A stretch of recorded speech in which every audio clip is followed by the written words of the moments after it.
Dando continuidade, lembrando que semana que vem vocês vão fazer a primeira prova, uma prova de múltipla escolha, não, VOF, né?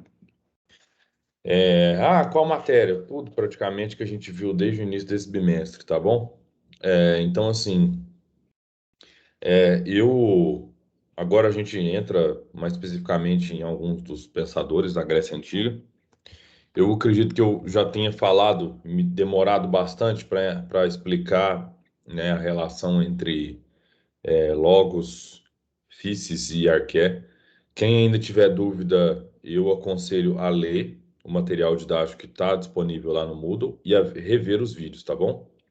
Então, assim, quando forem fazer questões de dúvidas, sejam bastante, como é que fala? Sejam bastante sucintos nas questões, tá? Fala para mim assim, professor, eu não entendi a matéria. Para mim é bem genérico e eu vou pedir para que vocês leiam ou vejam os slides, entendeu?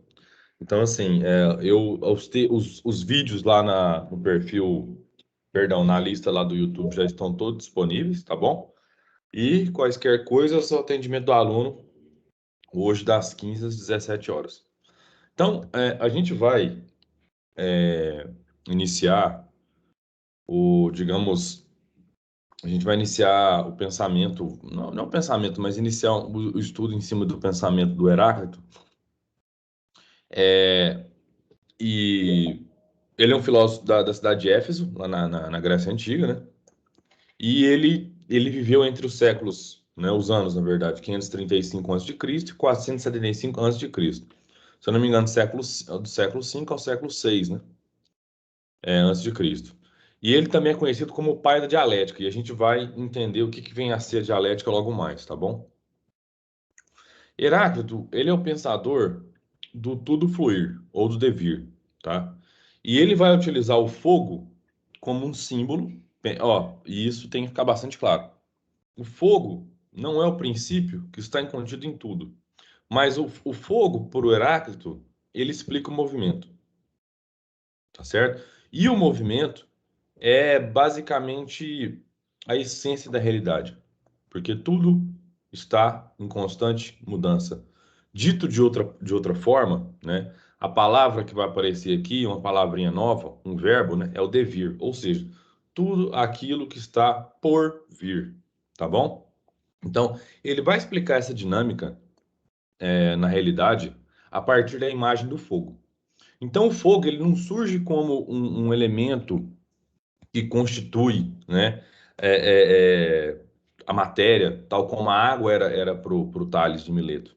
Não. O fogo aqui, na verdade, ele vem como uma forma de explicar o movimento, de explicar a transição entre estados opostos. E esse movimento entre, digamos, estados opostos, por exemplo, o frio, o calor, o cheio, o vazio, né? O Heráclito vai dizer que é essa, digamos, a relação entre esses polos a partir da qual surge o movimento de tudo aquilo que existe. Isso é o que vai ser chamado, né? Tipo assim, e na verdade, aquilo que nós percebemos a partir desse movimento, desse contraste, desse fluxo entre uma coisa e seu oposto, é o que é chamado de dialética, tá? A gente vai falar bastante sobre a dialética aqui, então eu vou com bastante calma, né? Porque são assim, são poucos slides, mas ao mesmo tempo é muito cheio de, talvez, de conceitos e informações novas para vocês, tá? Então, assim, o Heráclito, ele, na tentativa de entender, de compreender o mundo, ele vai entender que o mundo é movimento. Mas o movimento de quê, né? Bom, vamos pensar aqui, brevemente, a imagem de um rio. Vamos considerar um rio, né? A imagem de um rio. Um rio, então, ele tem uma nascente e ele deságua em um determinado ponto, né? E o rio, ao longo do seu curso, como é que fala? Ele vai passar por diversas paisagens, né? Ele arrasta, né, matéria orgânica, né? E à medida em que ele vai passando por determinados locais, ele vai ficando mais pode ficando mais caudaloso, né? Ele pode ficando mais largo, né? Pode ficando muito grande, como por exemplo, só ver o Rio Paraná aqui, né? Da divisa entre Mato Grosso do Sul e São Paulo.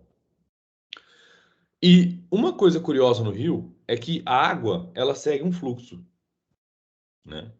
A água vai seguir um fluxo. E a água que passa por um determinado ponto, né? Ela vai, em algum determinado instante, passar por outro ponto.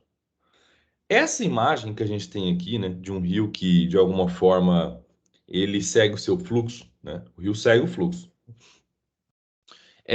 Para o Heráclito, vai ilustrar a ideia de que a vida não é estática, de que a essência, na verdade, da vida é o movimento, não a água, mas o movimento, né? Então, o Heráclito ele vai entender a realidade como esse fluxo, esse devir, esse fluir das águas de um rio. Tá bom? Então, assim, se a gente for parar para pensar que a água que passa num determinado ponto no rio, ela deixa, vamos colocar assim, né?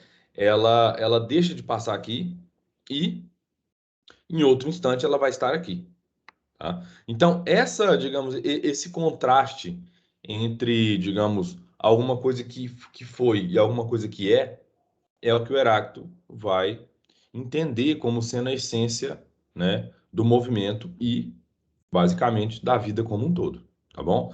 Então, ele vai utilizar esse termo devir, né, que é o movimento do mundo. Devir não é nada mais nada menos do que aquilo que está por vir, tá? Então, o movimento do mundo, esse movimento que está por vir, chama-se devir. E o devir segue leis rigorosas que o pensamento conhece.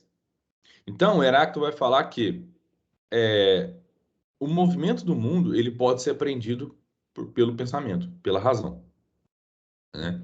Essas leis, elas mostram que toda mudança é passagem de um estado ao seu contrário.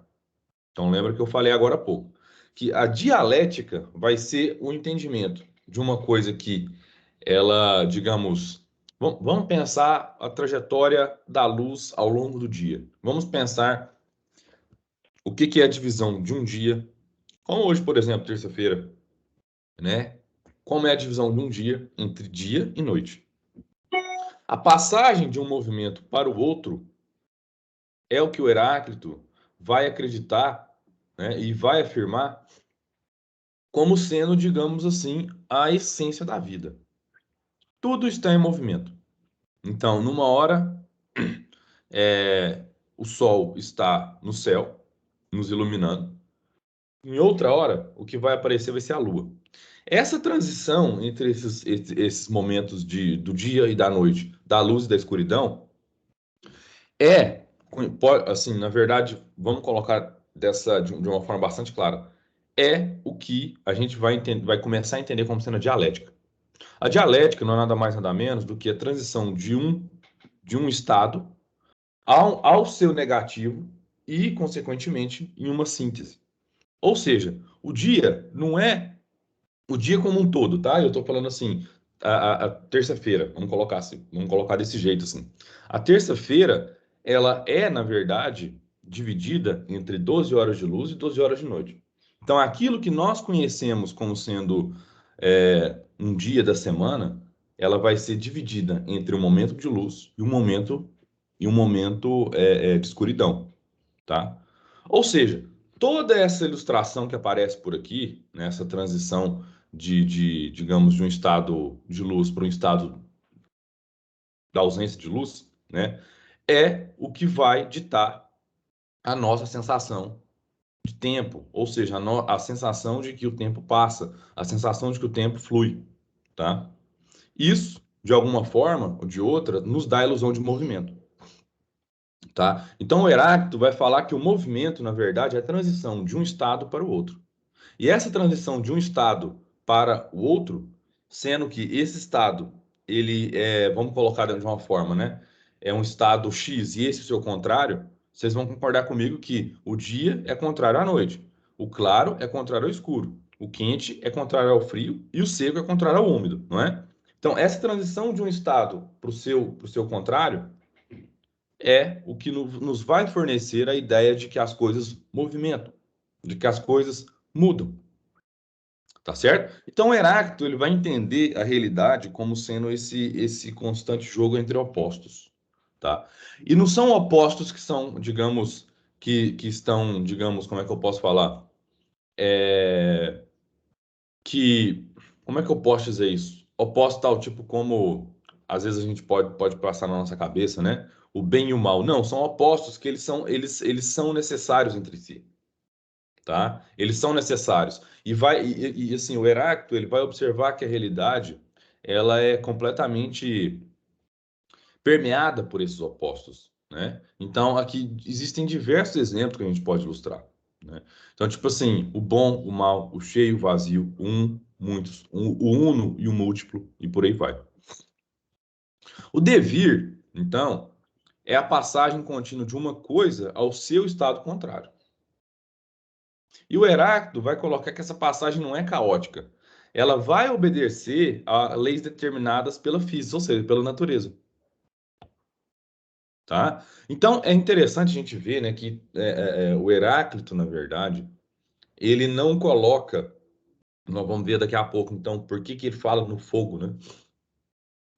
O Heráclito, de alguma forma, contrariamente aos outros filósofos que nós chegamos a ver brevemente, né, como Pitágoras, como o Tales, o Anaxágoras, o Heráclito ele vai entender que a essência da realidade é o movimento e que uma das coisas que ilustra essa realidade é, digamos, a chama do fogo, né? Então, é curioso ver, na verdade, né, que o Heráclito ele está buscando, na verdade, um modo de se compreender como uma coisa passa do seu estado natural para o seu contrário, tá? Basicamente é isso. Então, aqui, ó, tem uma tirinha que a gente pode entender, talvez, melhor a filosofia do Heráclito, né? Então, tá assim, ó. Deus. Ah, e o Heráclito, uma coisa engraçada, é que ele escrevia por meio de poemas, vamos colocar assim, fábulas, parábolas, né?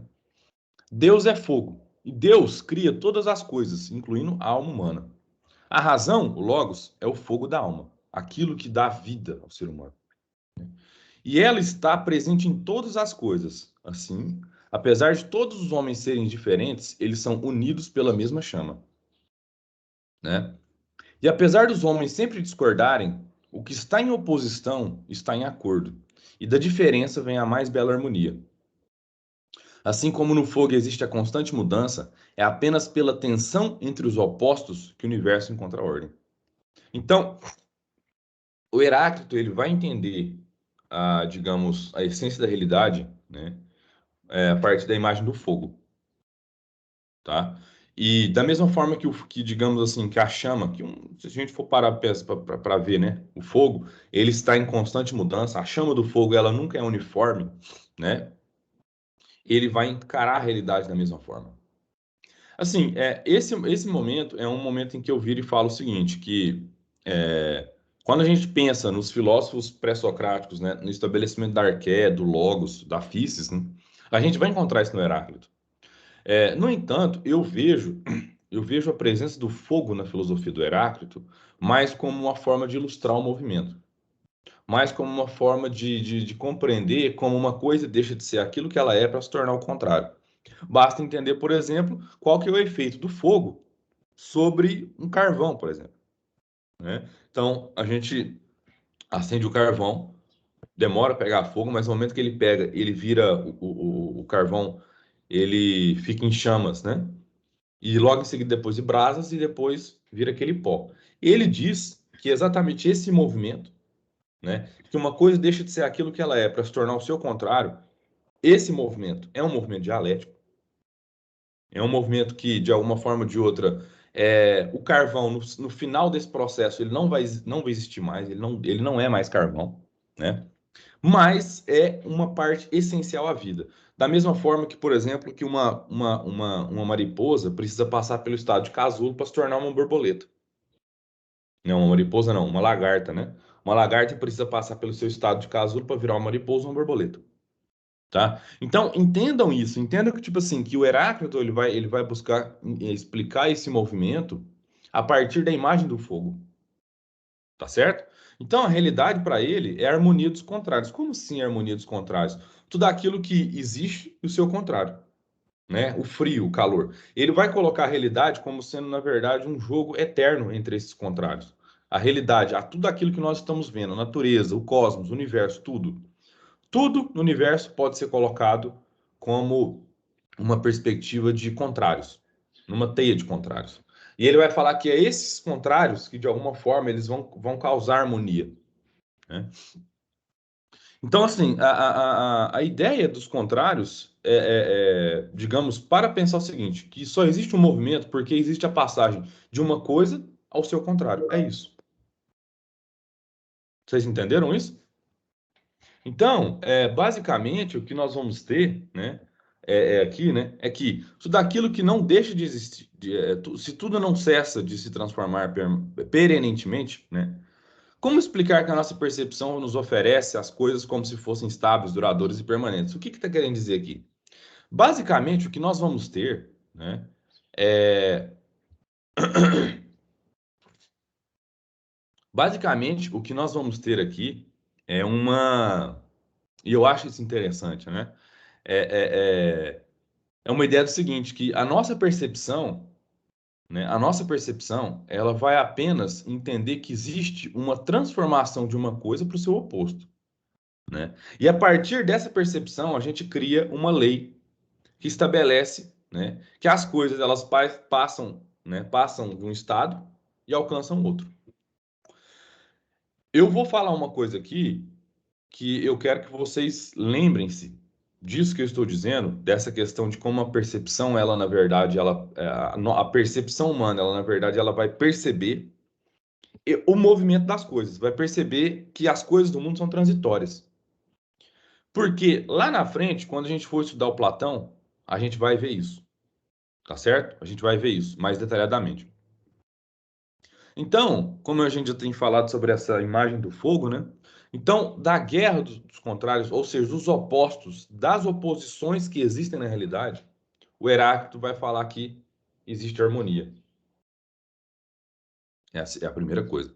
Segundo, e aqui vem a imagem do fogo como uma forma de entender o processo de transformação. Então, não é simplesmente observar só a chama do fogo, a chama da vela, mas é também entender o que que o fogo propicia, tá? O que que o fogo propicia para as coisas que existem. Basta você ver, colocar fogo numa folha de papel, né? Então, no momento a folha de papel ela existe, no momento seguinte, quando eu coloco fogo naquela folha de papel, ela vai deixar de existir, ela vai virar pó, tá? Então, assim, essa busca por entender como uma coisa é e deixa de existir digamos assim, que vai ser a sanha do Heráclito, vai ser aquilo que vai movimentar a filosofia dele, tá certo? Ó, travou, travou. Então, pessoal, para finalizar aqui, né, o Heráclito ele vai e vamos entender aqui uma coisa que é importante.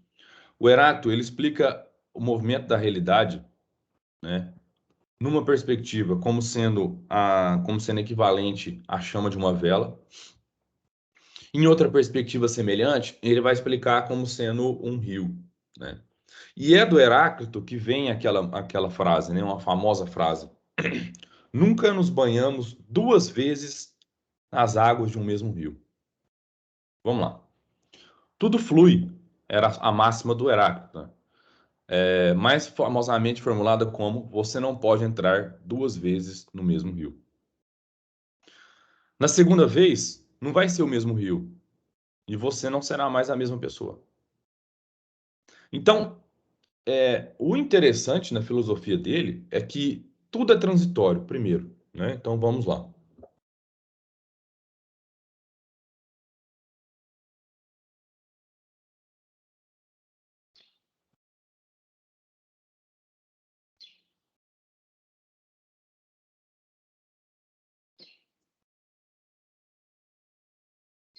Tá?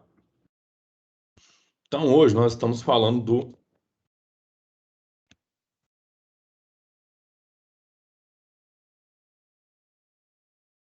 do Heráclito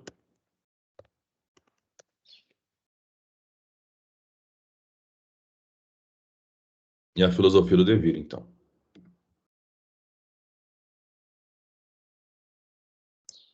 Tá? Então, como que vai ser explicado, né? Quais são as metáforas, quais são os símbolos que o Heráclito ele vai utilizar para explicar a realidade que a gente viu aqui? Quais foram os símbolos que apareceram ao longo dessa aula que eu utilizei, não só eu utilizei, mas na verdade que o Heráclito ele utiliza para explicar o movimento?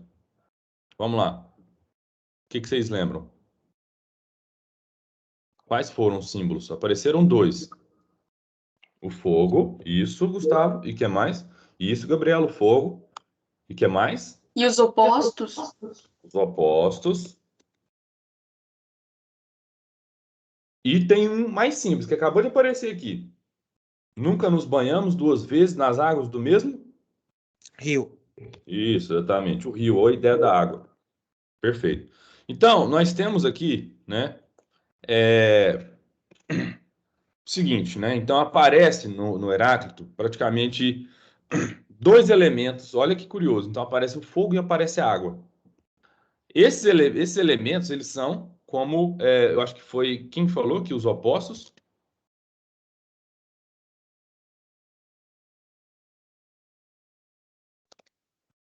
Os opostos será a essência da filosofia do Heráclito. Opa, né? Então, de um lado nós temos o fogo e de um outro nós temos o rio, a água. E olha que curioso, são os opostos, né? Então, de um lado nós temos o fogo, de outro nós temos a água. O que que isso quer dizer, na verdade, né? Que os opostos para o Heráclito, eles estão,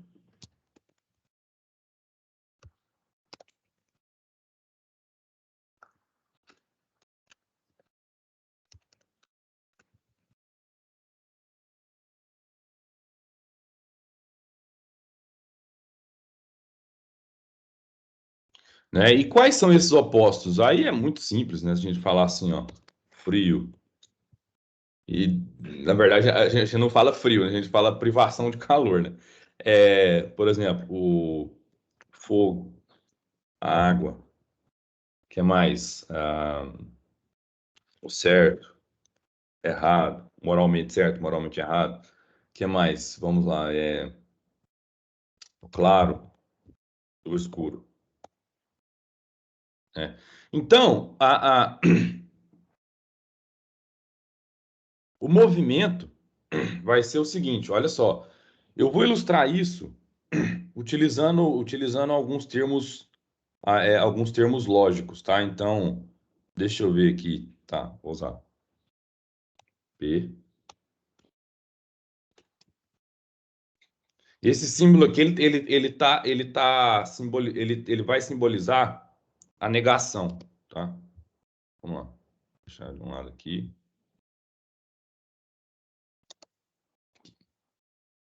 Então, esse tio aqui, ó, eu estou utilizando ele como se fosse uma negação.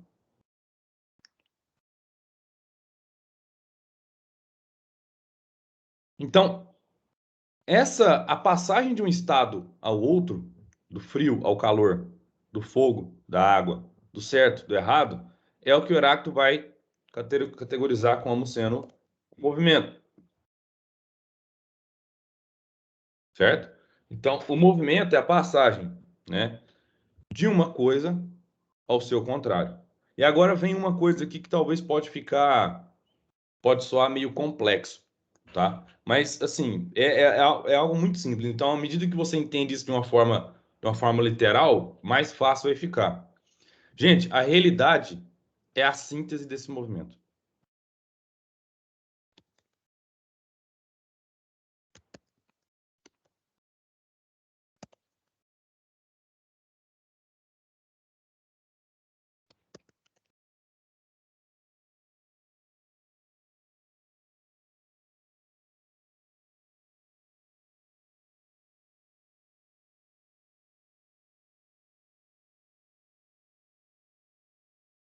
Gente, basicamente é isso, né? Então,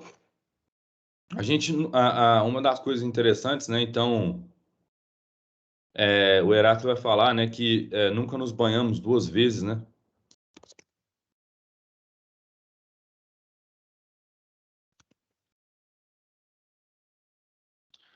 Isso pode parecer, falar assim, nossa, gente, mas como assim, né? Mas é algo muito simples e de fato, né? Porque, tipo assim, se você tá num rio, aquela água que de alguma forma você tá se banhando, ela já foi, ela vai passar. Ela passa, né? Enquanto o fogo, a chama do fogo, né? Vamos colocar assim, né?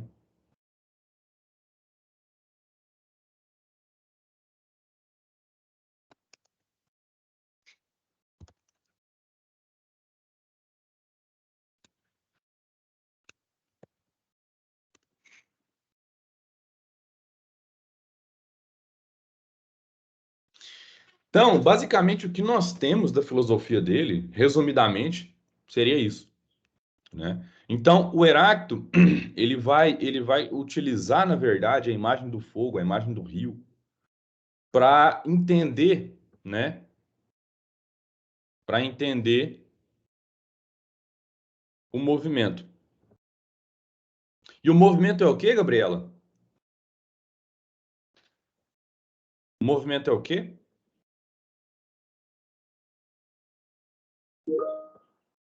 Exato. Isso aí, Pedro. O movimento é vida. O movimento é o fluxo entre os opostos. O movimento ele resulta, na verdade, da guerra. Olha, eu vou escrever isso. Ó. Vou escrever isso.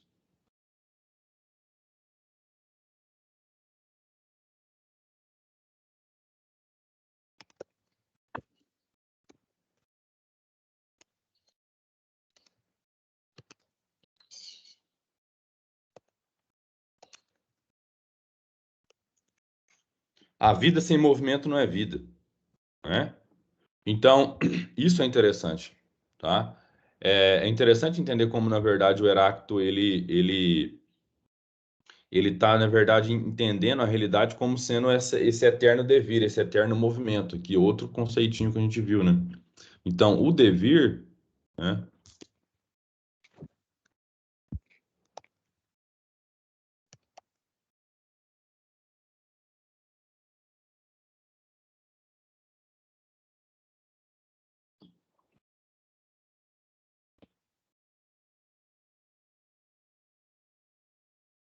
Aquilo que está por vir.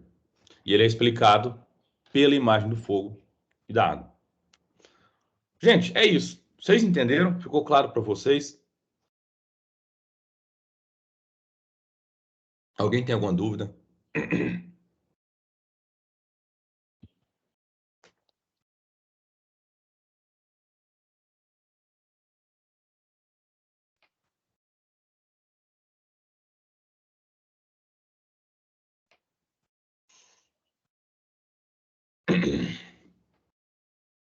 Ninguém? Tá tudo claro para vocês? Pessoal, olhem no chat aí, ó. Eu exportei a imagem. Eu acho que vocês podem exportar, mas eu já fiz isso. A imagem dessa aula aqui está no chat, tá? Então, para quem quiser salvar. Pessoal, nada então? Nenhuma dúvida? Nenhuma questão? Então, lembrando que a aula que vem será a nossa prova, tá? Qual que vai ser a dinâmica? Eu vou estar aqui às 8 horas.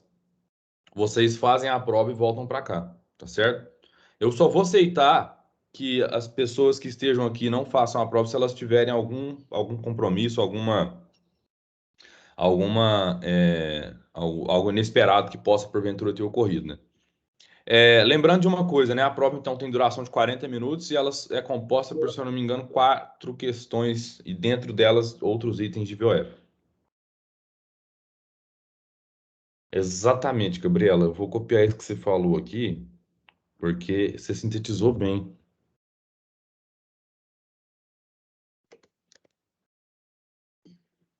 Vamos trocar a teoria por filosofia.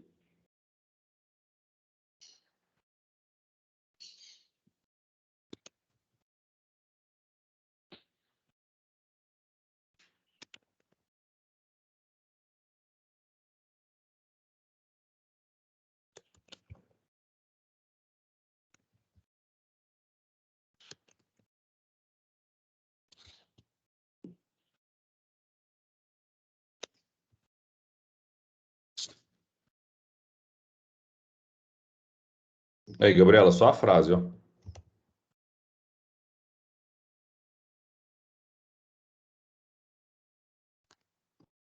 Ótimo. Perfeito. Tá? Então eu vou exportar de novo essa imagem e vou colocar aqui para vocês. Isso que a Gabriela falou é extremamente importante. Tá bom, então? Então, pessoal, agradeço a presença de vocês. Boa semana. Por sorte, a gente vai ter um feriado aí, né? Na sexta. Acho que tá todo mundo extremamente cansado. Mas eu tenho fé que julho vai ser um mês curto para a gente entrar de férias o quanto antes e descansar um pouco, porque